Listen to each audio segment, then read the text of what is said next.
2025 IPL தொடரில் Dhoni விளையாடுவாரா? 2025 IPL தொடரில் சிஎஸ்கேனுடைய captain யாரு? அடுத்த வருடம் சிஎஸ்கேனுடைய பயிற்சியாளரா ஃப்ளெமிங் செயல்படுவாரா அப்படிங்கிற கேள்விக்கு காசி விஸ்வநாதன் என்னென்ன பதில் சொல்லியிருக்காரு. அடுத்த வருடம் சிஎஸ்கேனுடைய கேப்டன் யாரு, டோனி விளையாடுவாரா அப்படிங்கிறத பற்றி தான் இந்த வீடியோவில் டீட்டெயிலாக பார்க்க போகிறோம். 2024 ஐபிஎல் தொடரில் சிஎஸ்கே விளையாண்ட 14 மேட்ச்சில் 7 வெற்றி 7 தோல்வி பெற்று ஆர்சிபிக்கு எதிராக கடைசி 2 பாலுக்கு 10 ரன் அடிக்காமல் ஐபிஎல் தொடரிலிருந்து வெளில வந்தாங்க. இந்த நிலையில் சிஎஸ்கேனுடைய பயிற்சியாளர் ஃப்ளெமிங் இந்தியுடைய பயிற்சியாளர் ஆக போகிறார் அப்படிங்கிற பல தகவல் வெளியானுச்சு. இது குறித்து காசி விஸ்வநாதன்கிட்ட கேட்கும்போது இது குறித்து நானும் ஃப்ளெமிங்கிட்ட கேட்டேன். ஃப்ளெமிங் சிரிச்சுக்கிட்டு நான் சிஎஸ்கேனிலிருந்து விலகி இந்தியுடைய பயிற்சியாளராக போகட்டான், அதை பற்றி நீங்கள் என்ன நினைக்கிறீங்க அப்படின்னு கேட்டார் எங்ககிட்ட.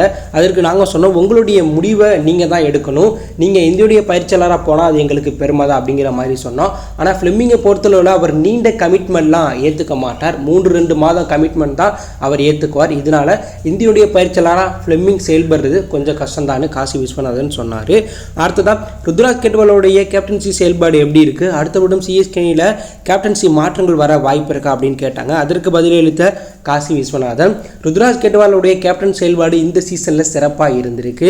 அவர் என்னதான் கேப்டனாக செயல்பட்டாலும் பேட்டிங்கில் அவர் அவருடைய திறமையை நிரூபிச்சிருக்கார். பேட்டிங்கில் எந்த பாதிப்பும் இல்லாமல் அதிக ரன் அடிச்சிருக்கார்.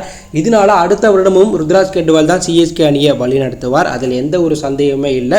ஃப்ளெமிங் எம்எஸ் தோனி எடுத்த முடிவு அது. ஸோ அந்த முடிவை நாங்கள் எதுவுமே பண்ணி கலைக்க விரும்பலை. ஸோ இதனால் அடுத்த வருடம் சிஎஸ்கேனுடைய கேப்டனாக ருத்ராஜ் தான் செயல்படுவார். அவருடைய கேப்டன்சி செயல்பாடு இந்த சீசனில் சிறப்பாக தான் இருந்திருக்கு. அவர் இளம் வீரர்களையும் அனுபவ வாய்ந்த வீரர்களையும் சிறந்த முறையில் வழிநடத்தி சிஎஸ்கே அணியை சிறப்பாக வழிநடத்துறது எங்களுக்கு பிடிச்சிருக்கு அப்படிங்கிற மாதிரி காசி விஸ்வநாதன் அந்த இன்டர்வியூவில் சொன்னார். இறுதியாக எம்எஸ் தோனியுடைய ஓய்வு குறித்து கேட்கும்போது எம்எஸ் தோனி எந்த ஒரு இடத்துலையும் எங்ககிட்டையும் இதுதான் என்னுடைய இறுதி ஐபிஎல் சீசன், நான் ஓய்வு பெற போகிறேன்னு இதுவரையும் சொல்லவே இல்லை. அவர் இதற்கப்புறம் சொல்ல மாட்டார்னு தான் நாங்கள் நினைக்கிறோம். ஏன்னா எம்எஸ் தோனி இந்த சீசனில் சிறப்பாக விளையாண்டுருக்கார். ஸோ எங்களை கேட்டால் 100% அடுத்த சீசனில் எம்எஸ் தோனி சிஎஸ்கே அணிக்காக விளையாடுவார் அப்படின்னு தான் நாங்கள் சொல்லுவோம். ஆனால் டோனி தான் முடிவு எடுக்கணும். டோனி எப்போ என்ன முடிவு எடுப்பார் அப்படிங்கிறது யாராலுமே கணிக்க முடியாது. அது டோனியோடைய முடிவு.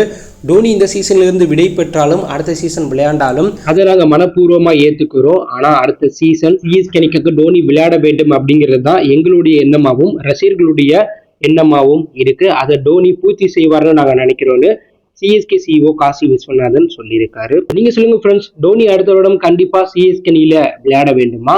ருத்ராஜ் கேட்வால் அடுத்த வருடம் கேப்டனா செயல்பட வேண்டுமா, இல்ல கேப்டன்சி மாற்றங்கள் கொண்டு வர வேண்டுமா அப்படிங்கிற கருத்தை கமெண்ட்ல லீவ் பண்ணுங்க. மறக்காம நம்ம சேனலை சப்ஸ்கிரைப் பண்ணி ஃபாலோ பண்ணுங்க. தேங்க்யூ ஃபார் வாட்சிங்.